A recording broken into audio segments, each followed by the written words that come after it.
Thank you very much for joining us from Pretoria. Now, we have come unstuck against Italy just that one time in 14 tests. For all intents and purposes, this should be a sure thing for the Boks.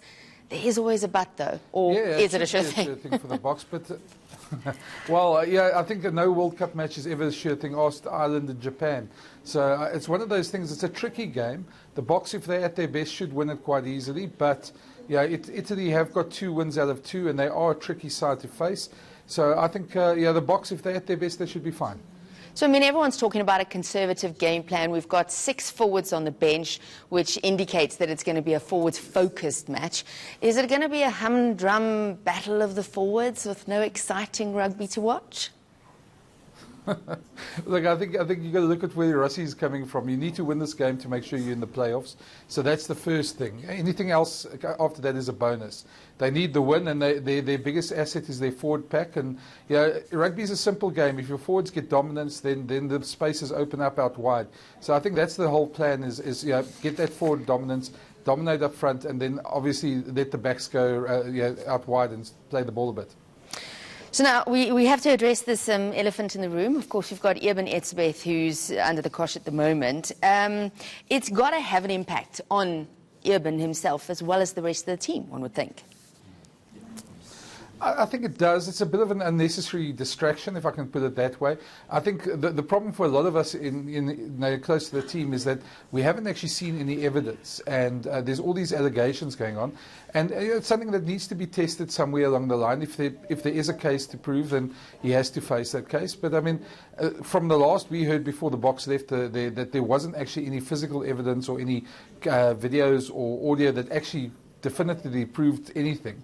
So at the moment it seems to be a bit of a he said, she said situation, but it is distracting definitely for the Boks. And I mean, how big an impact would it have on the Boks if he were to be recalled? I think that would be huge, and I don't think they want to go that unless they find any definitive proof, because at the moment, it is a bit of a distraction for them, but they can shut themselves off to the world, and it probably could do well in terms of bringing the team closer together against the outside factors. But yeah, if he had to come home, I think it would have a huge impact.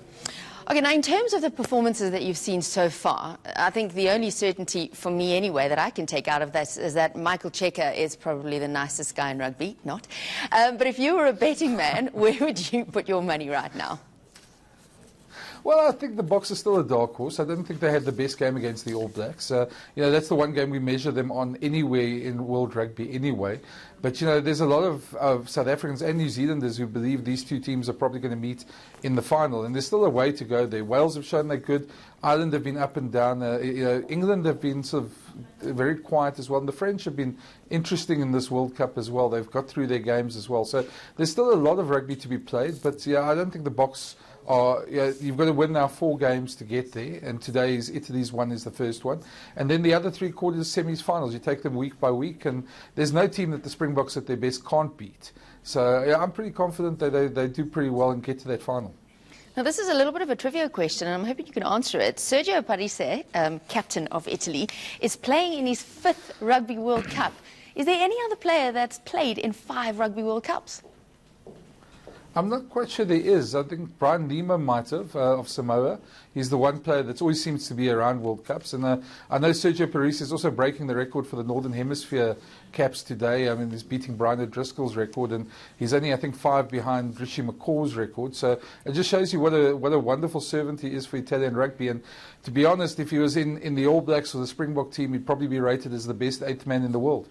Yeah, absolutely. Yeah, no, I think there's a lot of people saying that this is just, but there's others who are saying it could be a banana peel. I will certainly be on the couch glued because, as you say, it's a crunch match. We've got to win every match from here on out. But nonetheless, fingers crossed and back in those Boks all the way. Chatting to us ahead of that crunch match, ahead of Italy kicking off at 11:45 South African time today.